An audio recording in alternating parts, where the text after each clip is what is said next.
Waalaikumsalam warahmatullahi wabarakatuh. Sebelum memulai pelajaran pada siang hari ini, silakan dipimpin berdoa. Baiklah teman-teman, marilah kita berdoa menurut agama dan bacaan kita masing-masing. Berdoa mulai. Berdoa selesai. Assalamualaikum warahmatullahi wabarakatuh. Waalaikumsalam warahmatullahi wabarakatuh. Apa kabar semuanya? Alhamdulillah baik Ibu. Masih semangat ya? Masih. Ya. Untuk yang ini yang hadir ada yang nggak masuk nggak? Hadir semua. Hadir semua Ibu. Alhamdulillah kalau hadir semua. Baik, materi Ibu kali ini yaitu mengenai dampak dari penjajahan bangsa Eropa di Indonesia, yaitu kan ada kebijakan Dendles dan kebijakan Raffles. Untuk kebijakan Raffles itu nanti kita bahas di pertemuan yang akan datang ya. Siap Ibu. Ada yang tahu nama panjangnya ini Dendles? Lupa ya. Nama panjang dari Dendles ini adalah Herman William Dendles. Beliau menjabat sebagai Gubernur Jenderal di Indonesia pada tahun 1808 sampai 1811. Pada tahun 1808 ini, Louis Napoleon ini dari Prancis menunjuk Dendles untuk ke Batavia. HP-nya bisa disimpan dulu ya, Nana. Siap Ibu. Ke Batavia untuk menjadi Gubernur Jenderal di Indonesia. Mengapa dia diutus? Karena Dendles ini memiliki tugas utama sebagai Gubernur Jenderal ini memperkuat pertahanan Jawa sebagai basis militer Prancis. Basis militer Prancis untuk melawan pasukan Inggris di kawasan Samudra Hindia. Dendles ini memerintah Indonesia ini dengan sistem kediktatoratan dan modernitas. Kebijakan yang dibuat Dendles di Indonesia ini ada 3. Ada yang bisa menyebutkan seperti kebijakan politik dan pemerintahan. Dendles di Indonesia ini melakukan perubahan yang sangat besar, mendasar dan menyeluruh pada sistem politik dan pemerintahan di Indonesia. Nah, pada awalnya ini Dendles ini melakukan reorganisasi dalam sistem pemerintahan dan birokrasi di Jawa. Dendles ini menerapkan sistem pemerintahan sentralisasi kekuasaan dan menjadikan Batavia sebagai pusat kekuasaan. Batavia sendiri ini ada yang tahu tempatnya di mana? Di Jakarta. Di Jakarta yang sekarang menjadi pusat kekuasaan ya, pusat pemerintahan di Indonesia. Kebijakan Dendles ini di bidang politik ini ada apa aja? Di bidang politik yaitu membagi Pulau Jawa menjadi 23 kerajaan dan kedudukan bupati sebagai penguasa tradisional daerah diubah menjadi pegawai pemerintah di bawah kolonial. Kemudian membatasi pengaruh kerajaan-kerajaan tradisional Indonesia terhadap aspek-aspek kehidupan Indonesia, masyarakat Indonesia.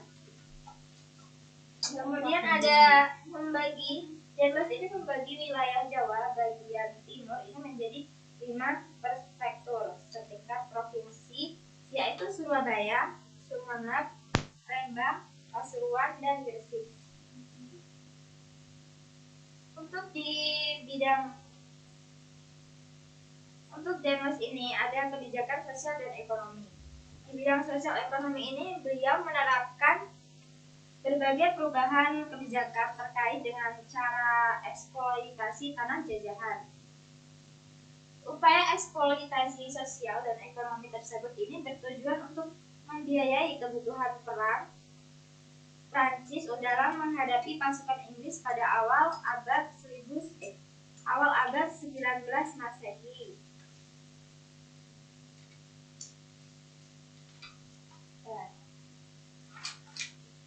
Berikut ini merupakan kebijakan sosial dan ekonomi Dendles di Indonesia yang mengharuskan rakyat pribumi ini untuk melaksanakan penyerahan wajib hasil atas pertaniannya seperti Masyarakat ini dipaksa kerja rodi untuk menjual tanah-tanahnya nih, tanah-tanah masyarakat ini kepada pihak swasta dan menanam tanaman komoditas yang laku di pasar internasional. Kemudian ada memungut pajak kepada rakyat pribumi yang membuat rakyat ini merasa sangat sengsara karena harus membayar pajak untuk kepentingan militer. Menggabungkan wilayah Kasunan dan Kasultanan dalam wilayah pemerintah kolonial.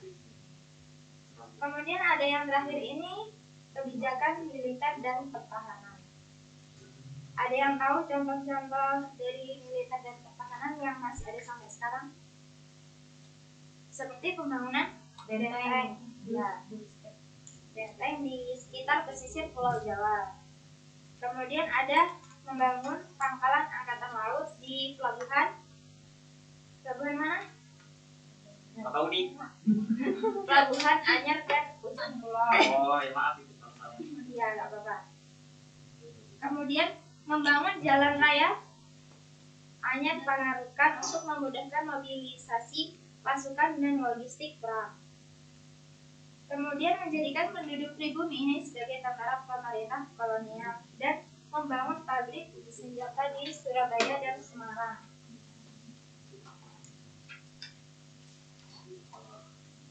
Oke, Ibu beri ini ya soal, nanti tolong dijawab. Setelah ini kita mau apa ya? Seru-seruan. Ini individu, Bu.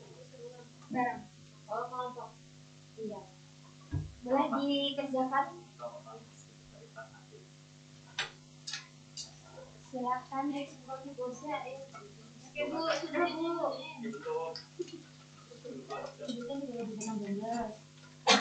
Itu yang pertama di bidang politik, pemerintahan, politis, kebijakan ekonomi.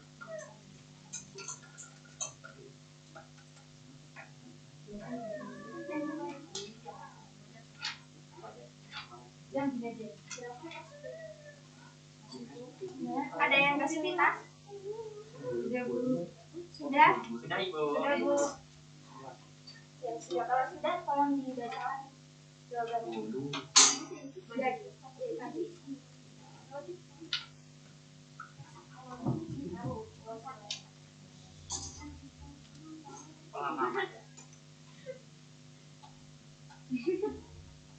Gimana? Saya, Bu. Ya, udah bagus. Presentasikan kan, Bu?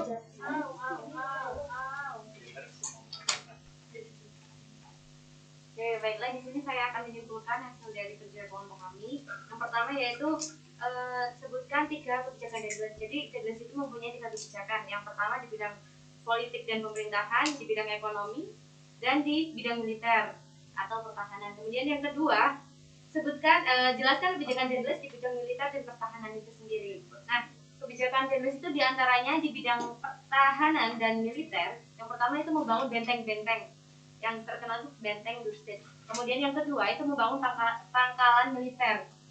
Kemudian yang ketiga membangun jalan raya pos, yang namanya pos itu sepanjang Anyer, dari Anyer sampai Panarukan. Kemudian selanjutnya yaitu menjadikan penduduk pribumi sebagai tentara pemerintahan kolonial. Jahat banget ya. Kemudian yang ketiga membangun pabrik senjata yang berada di Surabaya dan Semarang. Nah, mungkin itu saja, Bu, cukup ya.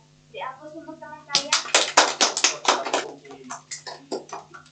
Silakan Hendy. Ketua kelas kita. Ketua kelas saya. Baiklah. Saya di sini akan mempresentasikan hasil dari diskusi kelompok kami. Pertanyaan pertama adalah sebutkan kebijakan Deadless di bidang sosial dan ekonomi. Itu adalah salah satunya adalah membatasi pengaruh kekuasaan kerajaan-kerajaan tradisional di Indonesia terhadap aspek-aspek kehidupan masyarakat dan membagi Pulau Jawa itu menjadi 23 presidenan. Sedangkan pertanyaan yang kedua adalah sebutkan kebijakan Deadless di bidang politik dan pemerintahan. Yaitu yang pertama adalah mengharuskan rakyat pribumi ini untuk melaksanakan penyerahan wajib untuk pertaniannya, dan yang selanjutnya adalah menjual tanah-tanah Indonesia kepada pihak swasta. Yang selanjutnya adalah menanam tanaman komoditas yang laku di pasar internasional. Mungkin itu saja. Ya, beri aplaus untuk Hendy. Untuk anak-anak apakah sudah paham? Sudah, Bu? Sudah paham, Ibu. Oke, saya tanya kembali ya. Saya tanya ulang untuk evaluasi nilai kalian. Pada tahun berapa kebijakan Denles ini berawal? Pada tahun 1808. iya benar. Jadi yang udah paham nih baru Fungki doang ya? Maaf Ibu. Iya, nggak apa-apa. Kalau belum semangat ya semangat lah. Masa harus disemangatin aja. Ya, Bu. Kalau untuk yang lainnya belum paham, untuk pertemuan berikutnya itu kebijakan Rakles. Nanti Ibu bagikan modulnya dan silakan dipahami. Untuk kebijakan Rakles. Dan Ibu mau kalian membuat tugas untuk minggu depan ya. Siap Ibu. Minggu depan dibagikan kelompok dan nanti saya kirimkan tugasnya. Ada yang bisa menyimpulkan dari materi kebijakan Denles kali ini? Ada yang bisa nggak nih? Mungkin saya sedikit menyimpulkan. Ya. Sepertinya kebijakan yang dilakukan oleh Denles ini terlalu sangat memberatkan bagi masyarakat Indonesia dikarenakan banyak kebijakan yang menyeleneng atau mendiskriminasi bagi warga Indonesia seperti memaksa menjual tanah-tanah masyarakat Indonesia kepada pihak swasta dengan harga murah. Terima kasih. Ya. Walaupun cara yang ditempuh Denles ini tidak salah, akan tetapi dikarenakan pelaksanaannya yang sangat ditraktor, ada yang tahu ditraktor? Kejam. Ya, otoriter atau tirani dengan cara menindas rakyatnya tadi. Nah, sebenarnya ada dampak positif yang dikeluarkan oleh kebijakan Denles ini, seperti dikeluarkannya uang kertas dan juga dibangunnya jalan raya yang memudahkan komoditas masyarakat. Oke, untuk pertemuan kali ini saya rasa cukup. Saya akhiri. Wassalamualaikum warahmatullahi wabarakatuh. Waalaikumsalam warahmatullahi wabarakatuh. Terima kasih Bu.